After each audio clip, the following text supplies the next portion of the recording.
আজকের দিনে south Korea technology উন্নত শহর দিয়ে বিশ্বে পরিচিত হলেও এর আড়ালে লুকিয়ে আছে এক ভয়ঙ্কর সামাজিক বিপর্যয়।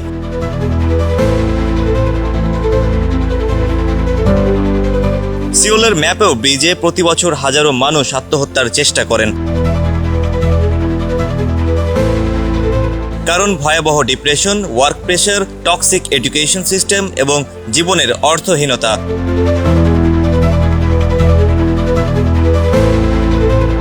জন্মহারও নেমে এসেছে মাত্র 0.72-এ, যা বিশ্বের সর্বনিম্ন।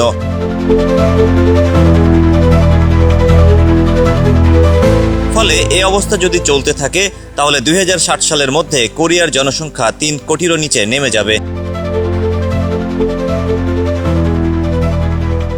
ওসিইডির রিপোর্টে বলা হচ্ছে একজন কোরিয়ান কর্মী বছরে প্রায় 2000 ঘন্টা কাজ করেন, অর্থাৎ সপ্তাহে গড়ে 50 থেকে 60 ঘন্টা।